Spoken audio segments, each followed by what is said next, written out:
Hi అండి, welcome to Asia vlogs. ఈ వీడియోలో స్పాంజీగా టేస్టీగా చపాతీ ఎలా చేయాలనేది చూద్దాము. లాస్ట్ వీడియోలో చుక్కకూర ప్లస్ బంగాళదుంప కర్రీ ఎలా తయారు చేయాలో చూసాం కదా, దానికి కాంబినేషన్ అనమాట ఇది. సో ఎవరైనా సాఫ్ట్గా చపాతీస్ కావాలంటే ఈ వీడియో కంపల్సరీగా చూడండి. Let's start the video.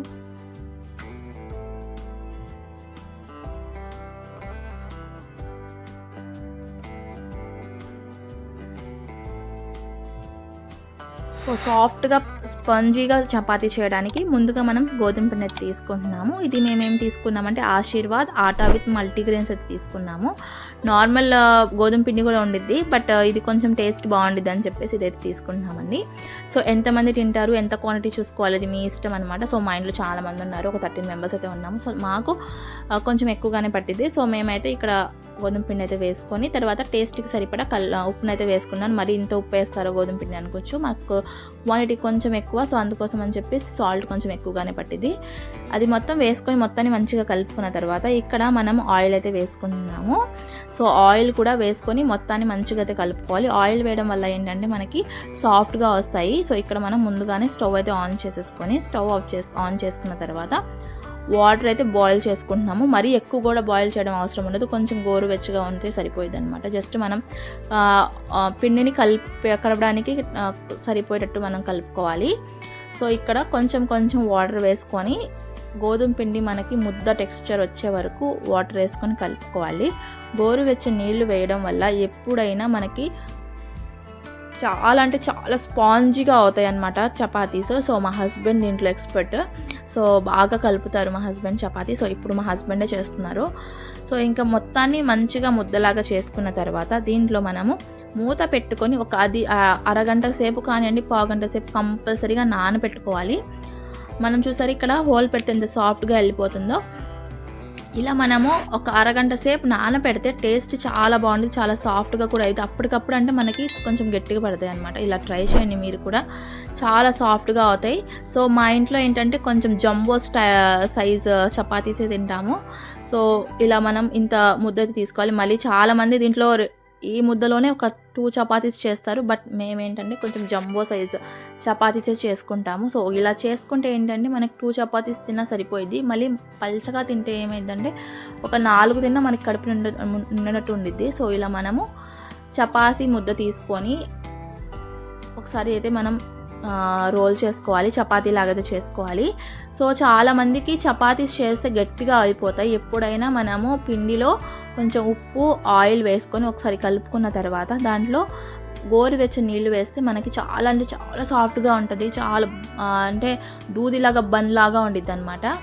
ఇప్పుడు మనం ఏంటంటే అరగంట సేపు నానబెట్టుకున్న తర్వాత మనం మళ్ళీ ముద్ద తీసుకొని ఇలా చపాతీలాగా చేసుకున్న తర్వాత ఆయిల్ అయితే అప్లై చేసుకోవాలి. ఆయిల్ అప్లై చేసేసుకొని ఇక్కడ చూసారా, ఇలా మనము రౌండ్ లాగా చేసుకోవాలి. అంటే మధ్యలో కట్ చేసుకొని రౌండ్గా అయితే చేసుకుంటే ఇలా చేయడం వల్ల ఏంటంటే మనకి పొరలుగా ఉండిద్ది అనమాట. సో చపాతీ కూడా తొందరగా ఉబ్బిద్ది. అంటే చాలామందికి ఉబ్బదు, జస్ట్ చపాతీ చేస్తారు, బట్ లేయర్స్ రావు. కానీ ఇలా మనము కలుపుకొని ఇలా చేసుకుంటే మనకి లేయర్స్ లా వచ్చింది అనమాట. సో మత్తయ్య చూసారా, చపాతీ చేసుకొని మధ్యలో ఇలా చేసుకొని రౌండ్ చేసుకొని చపాతీలు అయితే చేసుకున్నారు. చేసుకున్న తర్వాత మళ్ళీ మనకి ఎన్ని కావాలో అది మొత్తాన్ని ప్రిపేర్ చేసుకొని పక్కన పెట్టుకోవాలి. అప్పటికప్పుడు మనం చేసేస్తే మనకి పొరలుగా రాదు. కొంతసేపు ఒక 5 నిమిషాలు కానివ్వండి, 2 నిమిషాలు కానివ్వండి పక్కన పెట్టేసుకొని తర్వాత మనం చపాతీస్ అయితే ప్రిపేర్ చేసుకోవాలి. సో ఇలా మనము తిప్పుకుంటూ చపాతీని అయితే చేసుకోవాలండి. ఇలా చేస్తే మనకి పొడి పిండి కూడా అవసరం ఉండదు, చాలా తొందరగా అయిపోతుంది. ఇప్పుడు మనం స్టవ్ అయితే ఆన్ చేసుకొని బాండి అయితే పెట్టుకొని మనం ప్రిపేర్ చేసుకున్న చపాతీస్ని అయితే వేసుకోవాలి. సో ఇలా ట్రై చేయండి. మీకు పొరలుగా కంపల్సరీగా రాకపోతే అప్పుడు మీరు కామెంట్ చేసి చెప్పొచ్చు. సో ఇలా చాలామందికి పొరలుగా నాకు రాదు, అంతెందుకు నాకు అలా పొరలుగా రాదు, నార్మల్గా నేను చేస్తాను. బట్ ఇలా చేస్తే కంపల్సరీగా మీకు సాఫ్ట్గా ఉండిద్ది, దాంతోపాటు పొరలుగా ఉండిద్ది. ఇంకా మీరు తినడానికి కూడా చాలా బాగుండిద్ది అనమాట. సో ఇక్కడ మనము ఒకసారి మనం చేత్తో తిప్పుతూ ఉండాలి. అప్పుడు మనకి చపాతీ ఏంటంటే ఉబ్బిద్ది అనమాట. నార్మల్గా మనం చపాతీ వేసి స్పూన్ పెట్టేస్తాము, అలా కాకుండా స్టార్టింగ్ మనం కొంచెం చపాతీ వేసి చేతి తిప్పుతూ మనం కుక్ చేసుకోవాలి. ఆ తర్వాత మనం ఆయిల్ అయితే వేసుకోవాలండి. సో ఇలా ఆయిల్ వేసుకొని ఒకసారి మనము పైనుంచి తిప్పుతూ ఉంటే మనకి చపాతీ అనేది మెత్తగా లోపల కూడా మంచిగా కుక్ అయ్యి ఉబ్బిద్ది అనమాట. సో ఇలా మనం చపాతీస్ అయితే కుక్ చేసుకోవాలి. మీలో ఎంతమందికి ఏ స్టైల్లో చపాతీ చేస్తారనేది కామెంట్ చపాతీ తీసిన తర్వాత వెంటనే చేత్తో మనము చపాతీని ఇలా కొట్టుకుంటే ఏంటంటే మనకి సాఫ్ట్గా ఉంటాయి అన్నమాట. మీరు ఎంతసేపు కావాలంటే అంతసేపు అంతే సాఫ్ట్నెస్ ఉండిద్ది. ఇక్కడ మనము చపాతీకి ది బెస్ట్ కాంబినేషన్ చుక్కకూర బంగాళదుంప కర్రీ. ఈ వీడియో ఎవరైనా చూడకపోతే తప్పకుండా లాస్ట్ వీడియోలో మనకి చుక్కకూర బంగాళదుంప కర్రీ ఎలా తయారు చేసేది ఉంటుంది. కంపల్సరీగా ఆ వీడియో కూడా చూస్తారనుకుంటున్నాను. సో నేనైతే టేస్ట్ చేస్తున్నాను. టేస్ట్ అయితే సూపర్గా ఉందండి.